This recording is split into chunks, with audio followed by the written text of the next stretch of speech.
Hello and welcome to this week's edition of Music World. And of course, welcome to our music expert, Tony Moore. Hello, Lucy. And good morning to all our music fans. A great cultural icon with a very difficult recent history. A popular TV programme broadcasting these problems to a whole nation. And today, great performances to packed houses. I'm talking about the Royal Opera House at Covent Garden in London. The theatre dates back to 1732, but recently it's become more famous than ever. What exactly has been happening at the Royal Opera, Tony? Well, everything started with the restoration work that was begun in 1995. This work is now being completed, and we have the modern performance space that it is today. I can't see any trouble there. Sure.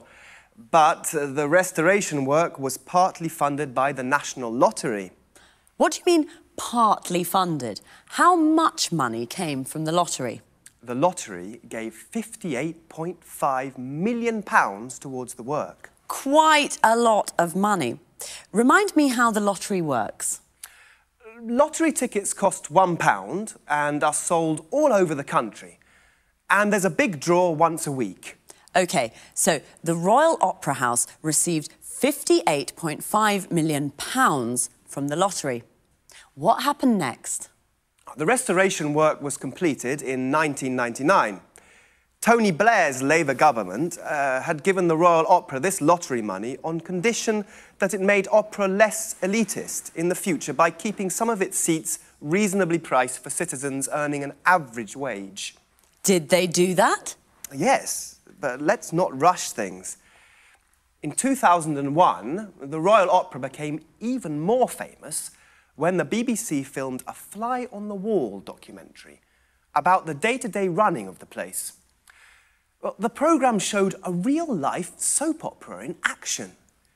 During this period, the theatre was chaotically managed and was almost out of control. 5 executive directors left in the space of 5 years. There was ongoing conflict between management and employees, and the Royal Opera suddenly found itself at the centre of a political debate about the funding of the arts in the UK. Many people asked whether opera wasn't too elitist an art form to receive funding from the government. Why? Is the running of the Royal Opera completely funded by the government? No. But it does rely in part on the government. 31% of its funds come from government subsidies.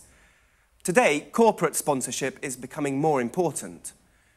In 2006, this amounted to nearly £16 million. Of course, the rest of the funds come from ticket sales. I see. And then, how does the story end?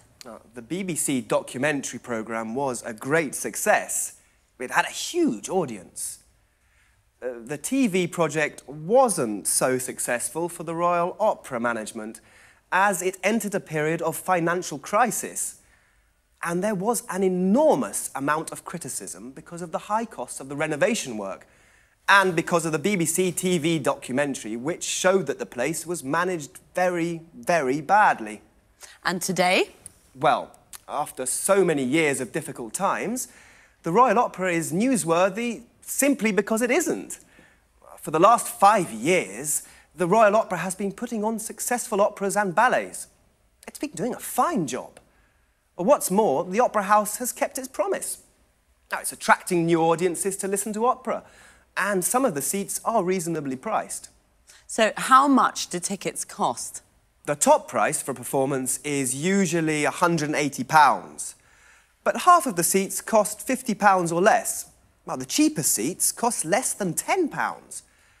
Of course, they're not very close to the stage, but they are the cheapest grand opera seats in Europe. On an average evening, 48% of the audience is watching its first opera. So, a wider range of people are watching opera now in London. Oh, that's right. After a very difficult period, the Royal Opera is now running smoothly. Another soap opera with a happy ending. So thanks, Tony, and Thanks. Goodbye. Goodbye. And goodbye to all our music fans. So, the Royal Opera House, a cultural icon with a difficult history.